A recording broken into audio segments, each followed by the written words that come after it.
In the quiet hum of the airport terminal, a tired single dad sat slouched in a worn-out chair, his little daughter clutching his arm as though it were her lifeline. He hadn't planned for things to go wrong that morning. Their economy tickets had been overbooked, and the airline agent insisted they would have to wait for the next flight. For most travelers, that was an inconvenience. For him, it was devastating. He was trying to get his daughter, Emma, to her medical appointment across the country, an appointment that had taken months to schedule and could not be missed. His shoulders sagged under the weight of worry, and he whispered, "Don't cry, sweetheart. Daddy will figure this out." As the tension thickened, a stewardess quietly approached and said, "Sir, we've had a cancellation in first class. You and your daughter may board now." Relief washed over him as he clutched the 2 boarding passes and hurried onto the plane. Emma's eyes widened with wonder at the luxurious seats, the plush blankets, and the kind crew offering warm smiles.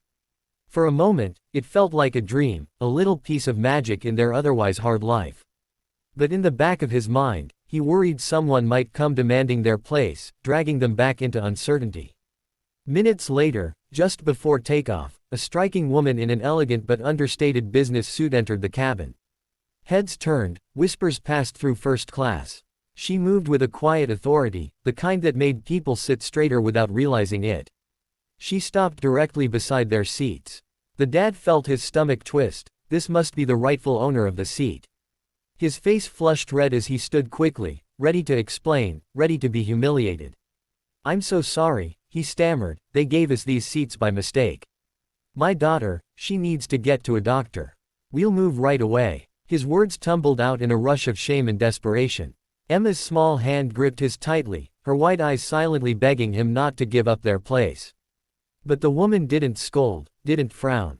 Instead, she crouched down to Emma's level and smiled. "And what's your name, sweetheart?" "Emma," the little girl whispered. "Well, Emma," the woman said gently, "you look just perfect sitting here. Don't you think you and your daddy should stay exactly where you are?" Confused, the dad looked at her. "But, aren't these your seats?" The woman laughed softly and straightened up. "In a way. You see, I own the airline." The dad blinked, stunned into silence. He couldn't comprehend it. This woman, this calm and powerful presence, wasn't just a first-class passenger. She was the CEO, the person who made decisions that affected thousands of flights and millions of passengers. And she had chosen to let them stay. Throughout the flight, the CEO, her name was Margaret, spoke with them, not with the cold detachment of an executive, but with warmth, curiosity, and genuine care. She listened as the dad shared bits of his story, how he'd served in the military, how he lost his wife years ago, and how every day was a fight to balance long hours of work with being both mother and father to Emma. He admitted how tired he was, how sometimes he felt like he was failing, but he kept going because of her. Margaret's eyes softened. She too had grown up with a single parent, and she remembered what it felt like to see that exhaustion in her father's eyes. She quietly admired the man sitting before her, not because he was perfect, but because he was present, because he loved fiercely even when the world had made things unfair. When the flight landed, Margaret made sure a car was waiting to take them directly to the hospital. She handed the dad a small card, her personal number scribbled across it. "If you ever need help again, call me," she said firmly. "You don't have to do everything alone." The dad's throat tightened, and he could only manage a choked, "Thank you. You don't know what this means." Emma wrapped her arms around Margaret's waist and whispered, "You're like an angel."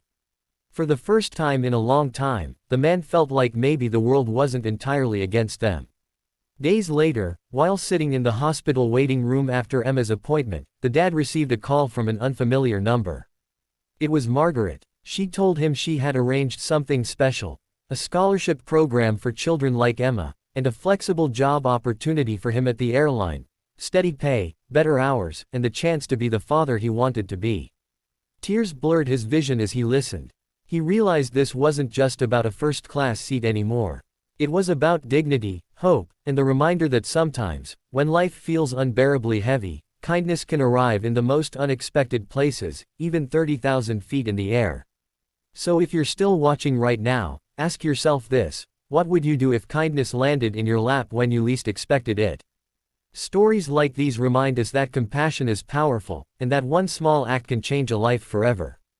If this story touched your heart, Don't forget to like this video, subscribe to our channel, and share it with someone who might need hope today. Because just like Emma and her dad discovered, sometimes strangers can become the heroes we never saw coming.